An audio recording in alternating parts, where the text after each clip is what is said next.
আজকাল কেন জানি শরীরে বেশি একটা শক্তি পাই না। অল্প একটু কাজ করলেই ক্লান্তি লাগে। তো স্নান টান করে এলাম, তো ক্লান্তি লাগছে তাই বসে পড়লাম। তারপর উপরে গেলাম, উপরে গিয়ে কাপড় ছড়িয়ে দিয়ে তুলসী পরিক্রমা করছি।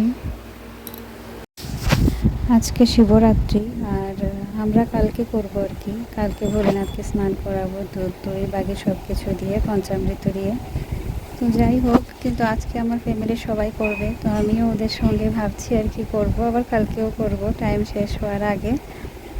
তো এখানে আমি দেখিয়ে দিচ্ছিলাম কিভাবে চন্দন পেস্ট করতে হয়, আর একটা একটা করে সব কিছু অ্যারেঞ্জমেন্টও করছিলাম। তো তারপর যেহেতু বাবা বাড়ির সবচেয়ে বড়, তো বাবাই সবচেয়ে প্রথমে দেবে, তারপর বাকি সবাই একজন একজন করে। তো আমাদের বাড়িতে ছোট্ট একটা শিবলিঙ্গ আছে, তো এই শিবলিঙ্গের মধ্যেই অভিষেক করানো হচ্ছে।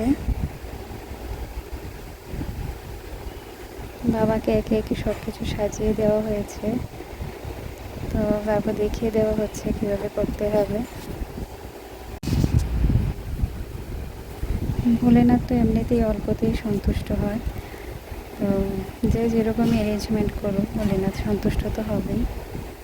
আর ছোট্ট শিবলিঙ্গের হিসাবে বেলটা অনেকটা বড় হয়ে গেছে, কিছু করার নেই। তারপর আমিও দিয়ে দিচ্ছিলাম সবার সঙ্গে, আবার কালকে দেবো ভাবছি। মা পাশে বসে বসে দেখিয়ে দিচ্ছিল।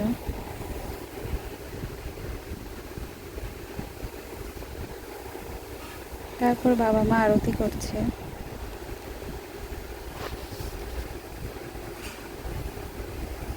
সকালে ব্রেকফাস্ট মুড়ি, সবার জন্য মুড়ির ব্যবস্থা করা হয়েছে। তারপর বাকি সব কিছু রান্না বাড়া হবে।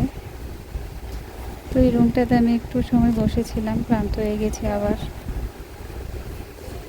আগে এই রুমটাতে থাকতাম আর কি, আমি বিয়ের আগে। যাই হোক, আমার খেতে ইচ্ছে করছে না আসলে। যাই কোনোভাবে খেতে তো হবেই, কিছু করার নেই। তারপর হরিনাম করছিলাম।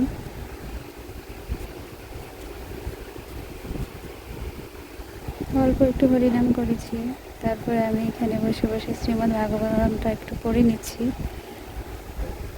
তারপর গিয়ে রান্না বাড়া করবো। আর বেশি একটা বড় করিনি, ভিডিওটা ছোট্টই বানিয়েছি আজকে।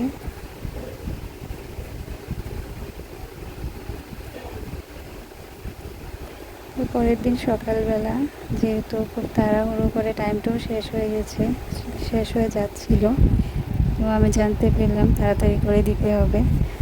তো স্নান টান তাড়াতাড়ি করে করে এসে তারপরে আমি দিয়ে দিয়েছি।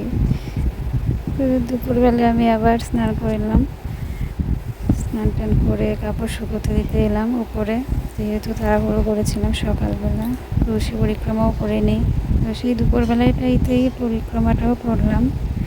আর আজকের জন্য ভিডিওটা এতটুকুই। আবার দেখা হবে নেক্সট ভিডিওতে। থ্যাংক ইউ দেখার জন্য। নিচে গিয়ে আবার রান্না বাড়া করতে হবে, সত্যি ক্লান্তি লাগছে, একদম ইচ্ছে করছে না।